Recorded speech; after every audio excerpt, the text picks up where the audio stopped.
Mr. President, over the last couple of years, I've spoken numerous times on the issue of corporate inversions, the problems they cause, and various proposed solutions. I want to take a few minutes today to comment on some of the recent developments with regard to this important issue. Inversions are a matter of great concern in our country. This is true among members of both parties, both in and out of government. As the chairman of the Senate's Tax Writing Committee, I have to say that for years now, most major discussions I have had on tax policy and reform with various private sector stakeholders eventually end up focusing on inversions. Virtually everyone acknowledges that inversions are a problem.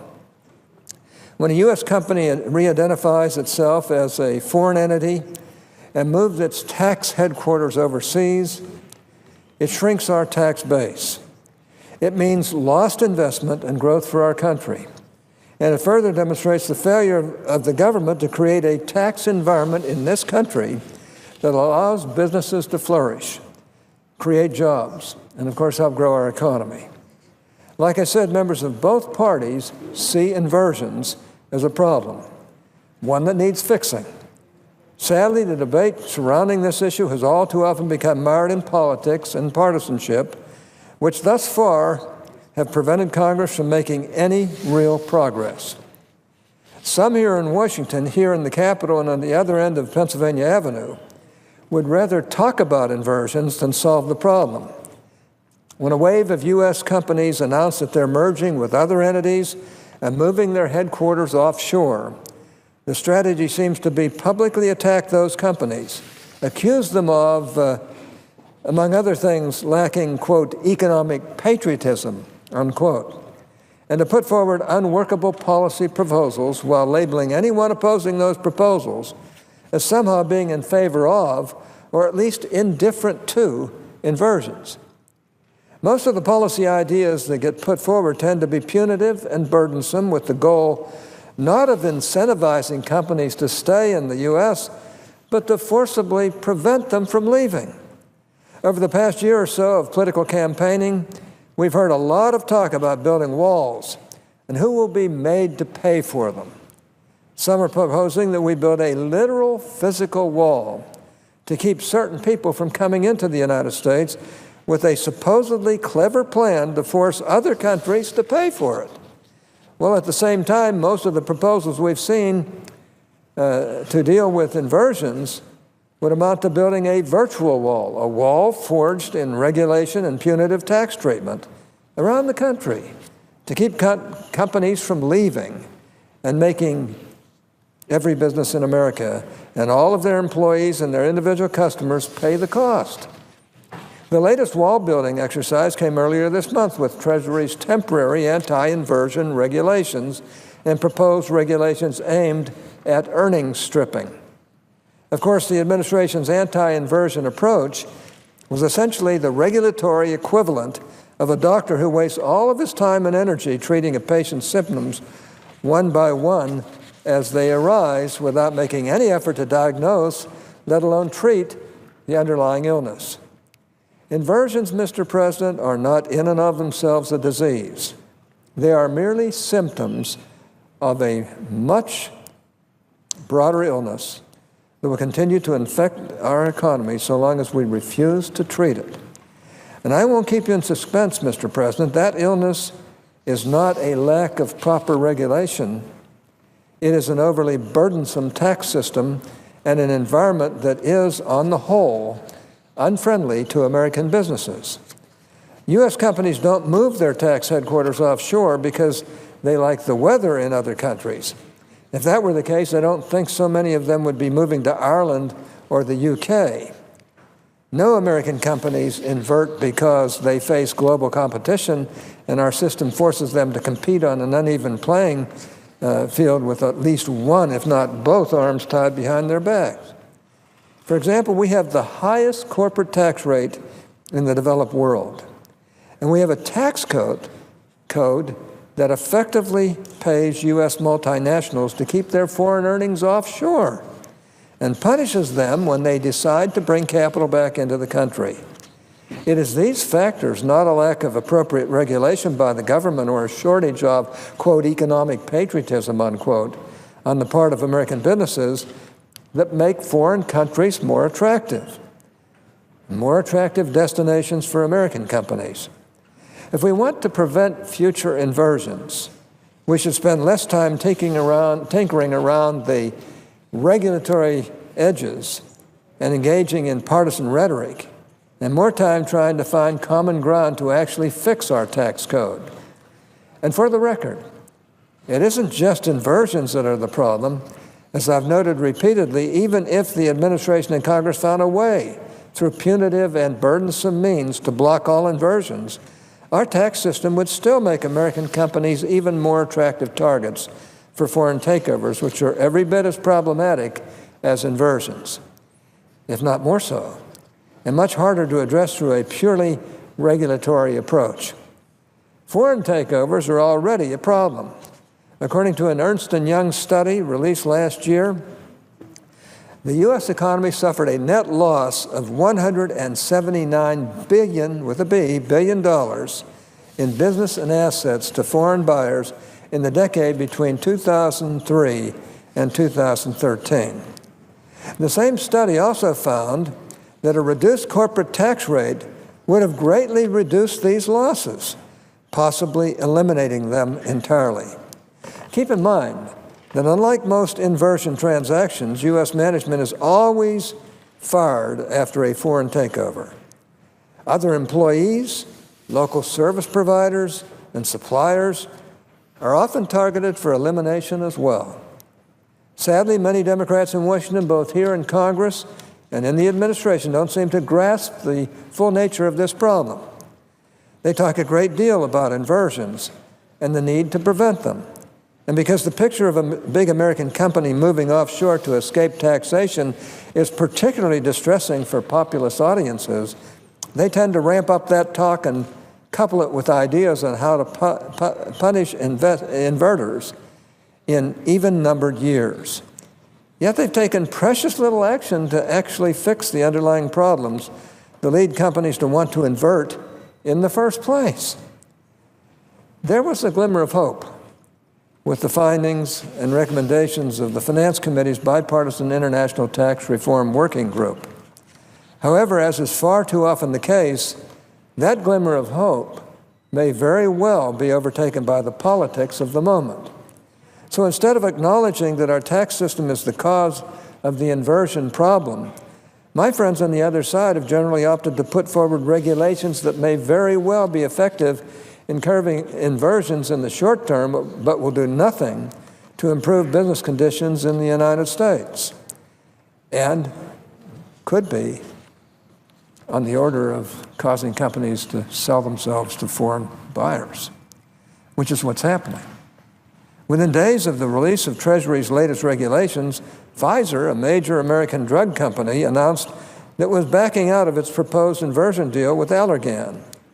Many observers were quick to credit the Obama administration for a supposed job well done, while Democrat candidates for president openly celebrated the fact that an American company chose to subject itself to hundreds of millions of dollars in losses and penalties in order to avoid even greater losses as a result of these regulations.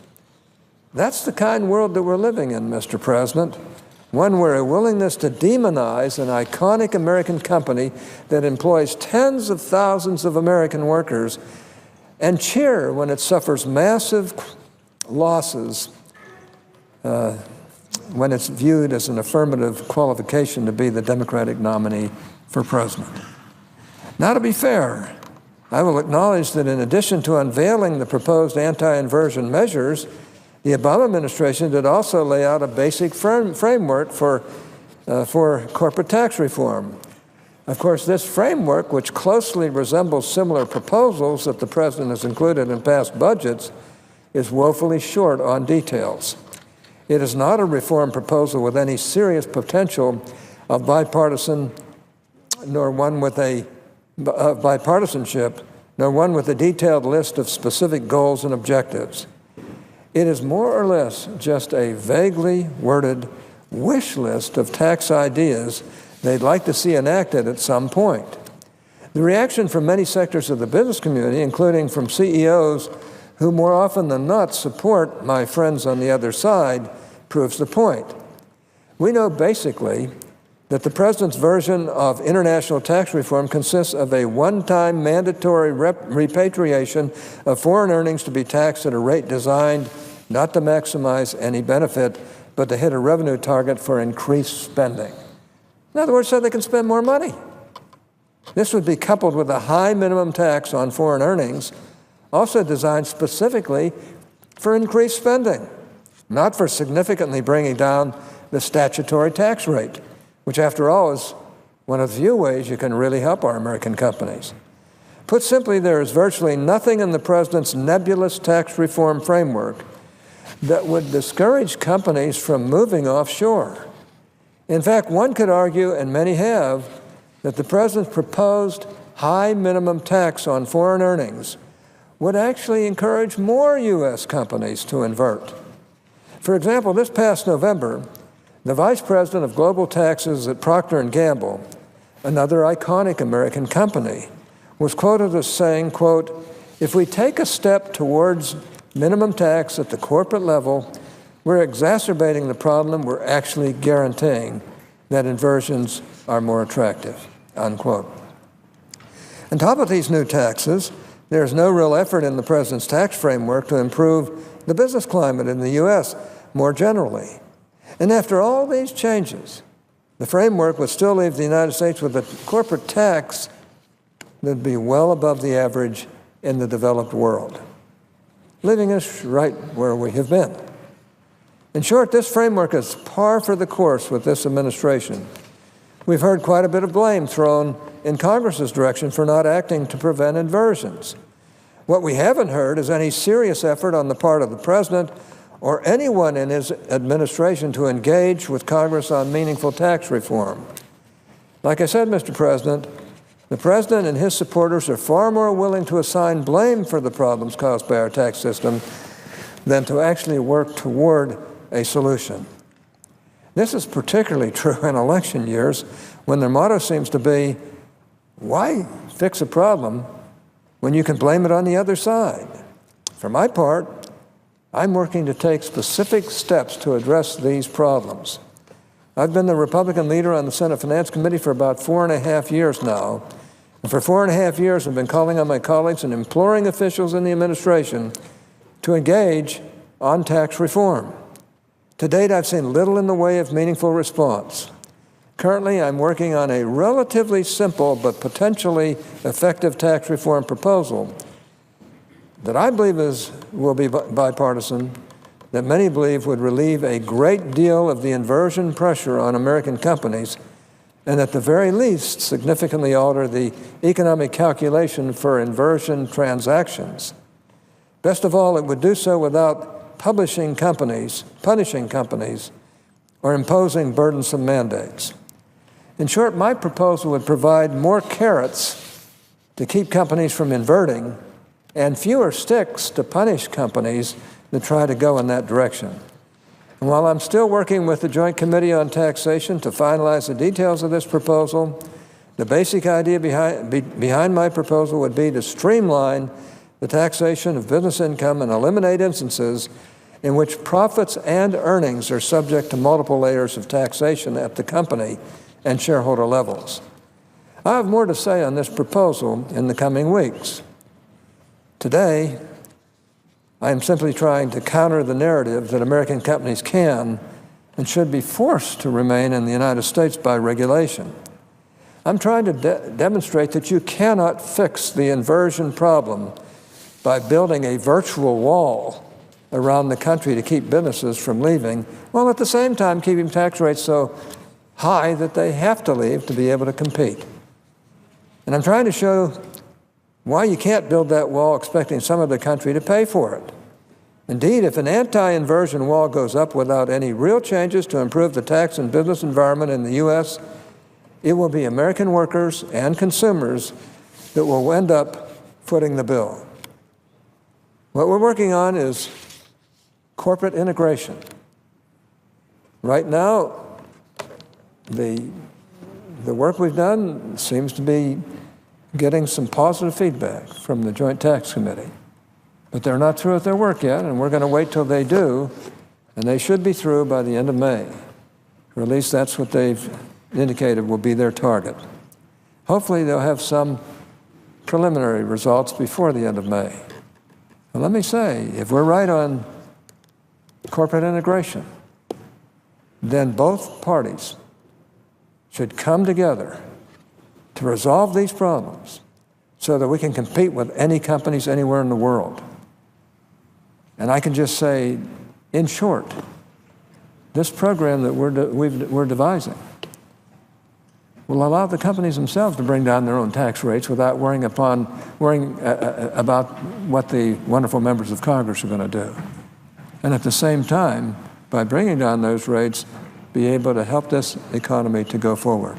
So far, it's been revenue positive. All we want with this program is to be revenue neutral. But I think we can get there. And I hope that my friends on the other side will seriously look at this, because this is something we could do this year to help this country resolve its problems with regard to corporate inversions. And I believe it'll work. I believe it'll work. But a lot will depend on joint tax, and we'll see what they're doing so far. The work that they've done is positive. They've worked on it for a number of months now. They want to cover every possible ramification, and we're very appreciative of the work that they're doing. Mr. President, I suggest the absence of a quorum.